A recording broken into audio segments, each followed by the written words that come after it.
Déjà dans la tourmente suite à ses propos contre Boualem Sansal, vous savez, c'est le romancier algérien qui est reparti voir de la famille en Algérie, qui s'est fait serrer et qui est rentré dans le tourniquet de l'impossible du système judiciaire algérien. Donc, déjà dans la tourmente suite à ses propos contre Boualem Sansal, le politologue Najib Sidi Moussa, désormais accusé de francophobie. C'est l'idéologie française, le racisme pur. Eh ben dis donc. Mais bon, cet homme a sans doute de bonnes raisons de dire tout cela, je n'en doute pas. Alors moi, je connais pas le bonhomme, je connais pas ce Boualem Sansal, donc je me suis dit, je vais aller sur sa page personnelle. Donc, il a son petit site internet où il fait sa promotion, donc, et il nous présente son travail. Alors, je m'appelle Najib Sidi Moussa et je suis né en 1982 à Valenciennes. Je suis docteur en sciences politiques, Université Paris 1 Panthéon-Sorbonne. Je me consacre à l'écriture et à l'enseignement en région parisienne. Tout à son honneur. Pour de plus amples informations, je vous invite à consulter mon CV scientifique ou à me contacter via cette page. Alors, on trouvera sur ce site des éléments relatifs à mes livres, mes textes, ainsi que des initiatives soutenues au cours des dernières années. Alors, a priori, les éléments marquants donc de ce politologue, c'est histoire algérienne de la France. Ah, il y a une histoire algérienne de la France. Et alors après, ce site a pour vocation de diffuser des textes sur l'anticolonialisme, la révolution, l'émancipation. Eh ben dis donc, on a socialisme ou barbarie, organe de critique et d'orientation révolutionnaire. Alors, il reprend une citation de Ankanamer. De nos jours, un pensée critique qui ne s'arrête pas même devant le progrès nécessite de nouvelles prises de position en faveur. En fait, c'est même pas du français. On va essayer de la dire de façon correcte. De nos jours, une pensée critique qui ne s'arrête pas même devant le progrès nécessite de nouvelles prises de position en faveur de ce qui reste de la liberté. Déjà, la ponctuation, c'est compliqué à dire. En faveur de tendances préconisant un véritable humanisme, même si elles semblent impuissantes à arrêter la marche imposante de l'histoire.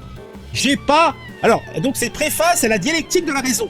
Je n'ai pas bité un seul mot. Bon, je suis bête comme une brique, j'en conviens. Mais quand même. Donc il partage ses différents réseaux, etc., etc. Donc voilà, donc c'est le monsieur en question. Donc ce monsieur, a priori, vu le fait que s'il s'omitait, on a vu sa page, on voit que tout de suite on a affaire à quelqu'un qui pèse. Donc il est invité sur des plateaux divers et variés. Alors déjà, Elle de Souche avait repris une déclaration du monsieur, c'était dans C'est à vous, c'est ça? Attends, c'est quoi ça? On va regarder sur X, on va voir. Alors c'était quoi? Ah oui, c'était sur France 5, donc il a invité sur France 5 le mec, hein. Donc il pèse dans le game, on va écouter. Le colonialisme, donc celle d'un régime criminel, raciste, injuste, faut le rappeler aussi. Eh bien, ils ont réussi à reconstituer des forces à partir de 62 sur un rejet, sur le refus d'un fantasme qui est celui de la France algérienne. D'accord? Donc, avec une animosité ciblée, particulière, contre les immigrés algériens et leurs descendants. Et le fantasme de la France algérienne est devenu le fantasme de l'islamisation de la France, du côté de l'extrême droite. D'accord? La formule de Jean-Marie Le Pen, vous ne vouliez pas l'Algérie française, vous aurez l'Algérie algérienne. Tu connais cette histoire, Benjamin, aussi bien que moi. Donc, on est là, c'est pour ça que je dis qu'il y a aussi un problème. C'est ça qui est bien, tu vois, sur ces plateaux, la contradiction, elle est bien présente. On sent bien la contradiction. On sent c'est un débat où les idées s'entrechoquent. C'est incroyable. Franchement, ils sont sur un plateau, ils ont, je sais pas, une dizaine d'invités, ils ont aucun contradicteur. C'est intéressant, mais bon. Franco-français. Et effectivement, dans les situations de crise, ce n'est pas pour rien qu'on va stigmatiser les Algériens et les binationaux. Lors de la dernière campagne électorale, quand le RN, héritier de qui on sait, d'accord, il y a deux branches. C'est important de les penser ensemble. Ah, quand ils ont parlé des binationaux. On sait bien de qui on sait, mais non, mais faut donner les noms. Qui on sait, c'est qui? Héritier de qui on sait? Vous pensez qu'ils parlaient des franco-suédois? Ils pensaient à qui? Ils pensaient bien aux franco-algériens, dont ils estiment que la présence est illégitime sur ce territoire. Enfin, les seules personnes qui parlent de l'Algérie française ou de la France-Algérie, c'est les Algériens, parce que bon, je sais pas, est-ce que vous connaissez beaucoup de Français qui regrettent l'Algérie française? Même chez les identitaires, je crois pas que ça soit... Non.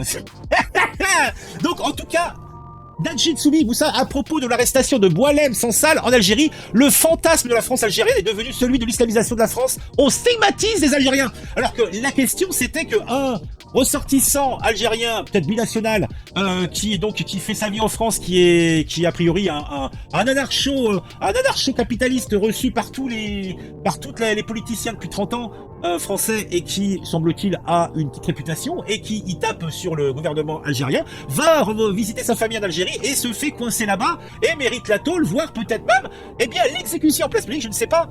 Et lui, il transforme ça en le fantasme de la France algérienne est devenu celui de dissémination de la France. Quel est le rapport? Mais bon, c'était intéressant.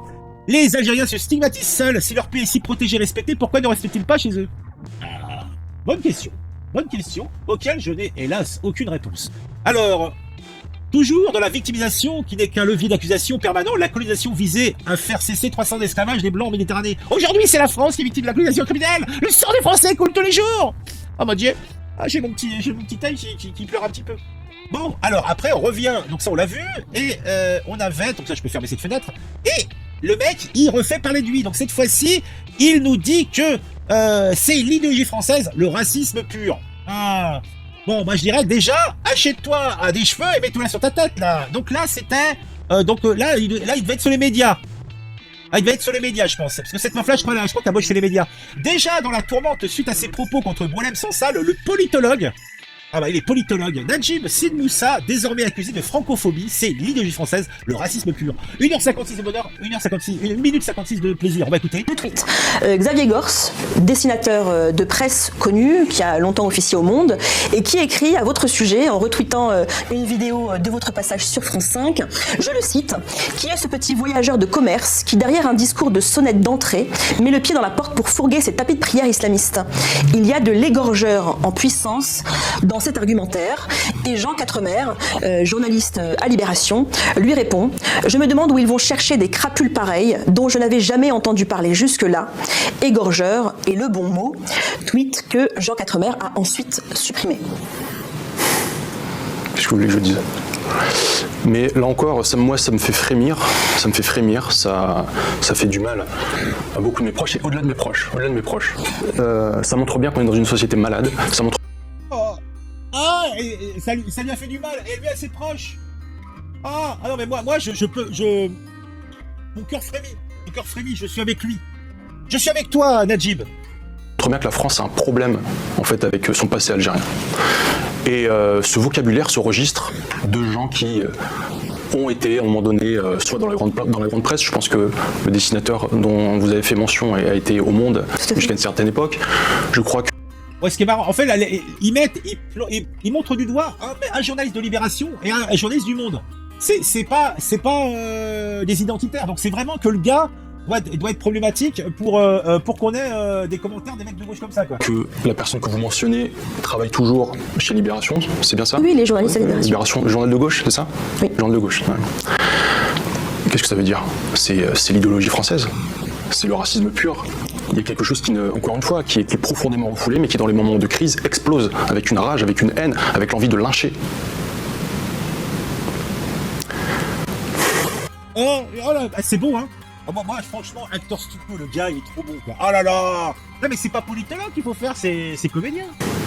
Vous avez tout mon soutien, parce on a tous en soutien. On va s'intéresser à elle après. On a tous en soutien. que j'ai vécu ce que vous avez vécu, et c'est absolument... Ouais, sauf que lui est beaucoup plus beau que toi. Hein. Lui, il est beau gosse. Hein. Elle, par contre, faut arrêter, quoi. Non, mais en plus, elle a du plâtre sur le visage. C'est pour cacher les, je sais pas quoi, mais. absolument immonde. Ah oui, c'est immonde. Alors, elle, c'est Sonia Jarbi machin, non? Cette femme Nassira a traité la France de pays de racistes dégénérés, puis s'est enfermée dans la victimisation digne du plus grand burlesque. Sachez-le. La haine de ce plateau d'islamistes contre la France chimiquement pure, bigre. Le peuple français n'a pas de problème avec son passé algérien. On s'en fout, quoi. Ce passé ne l'intéresse plus depuis longtemps, ce sont les Algériens qui ne savent pas tourner la page. Je suis assez d'accord avec ce propos. Breaking, au cas où vous ne le saviez pas, ce monsieur de nationalité algérienne, visiblement élu de la France, est un enseignant dans une université française. Oui, vous avez bien entendu, enseignant dans une université française. Alors, la journaliste qui l'interviewe est Nassira El Mouadem, ancienne du Bondi Blog, l'une des modérées à l'époque, il y a une quinzaine d'années. Pays de racistes dégénérés, il n'y a pas d'autre mot, la honte. Et elle répondait à un tweet de RMC Sport. Un courrier envoyé au président des districts de la Ligue a provoqué la stupeur chez plusieurs clubs amateurs en cause le rappel des règles strictes pour le port de certains équipements comme le casque ou les collants. Et Bédidou. En attendant, Najib Sunmoussa et Nassira El Mouadem sont libres de leur mouvement. Moalem Sansal est toujours en prison pour délit d'opinion. Oui, il est en tôle en Algérie, le gars. Et eux, ils sont en France, et puis c'est vrai que ce pays iraquiste où il ne fait pas bon vivre, pourtant, ils y sont, hein, et ils ont pas envie de partir, je me cherche. Qu'est-ce qu'on attend pour faire sauter la société française s'ils l'ont et les expulser du pays? On va se laisser marcher sur les pieds jusqu'à quand? Oh, mais non, mais c'est des Français, comme vous et moi. Simplement, ils haïssent le pays qui les a vus naître, c'est tout, c'est pas grave, y a pas de problème, hein. Il n'y a pas assez de racisme en France, la preuve, ils ne veulent pas partir. Quel pays au monde se laisse autant consulter et mépriser que la France sans aucune réaction? La France n'a pas à être le patient des haineux d'outre-mer, tu l'aimes ou tu la quittes. Mais l'exemple de sonalité tribale entre Algériens, ces gens ne seront jamais des nôtres. Il faut les gars. On a un problème avec les Algériens présents en France aujourd'hui, l'idéologie française et le racisme pur. Personne pour répondre à cet politologue sous taquilla que les Algériens de France demandent la déchéance de la société de Moalem Sansal. Ils sont d'extrême droite en Algérie et d'extrême gauche en France. C'est factuel. Eh ben dis donc. Ah, bon, bah, je vous mettrai en description le truc, mais bon, ça laisse pensif, ça laisse rêveur. Hein. Bah, merci à F de Souche d'avoir mis sous mes yeux ces propos fort disgracieux qui me font, eh bien, somme toute bien sourire, car je suis quelqu'un de mauvais. Ah oui, au fond, je suis mauvais. Je suis mauvais, je suis mauvais. Eh ben, ouha. Eh ben dis donc, allez, je vous quitte un commentaire, un j'aime, ça serait pas mal. Moi je déteste, ça serait pas mal aussi, de toute façon on s'en fout. Ce qui compte c'est de réagir. Allez,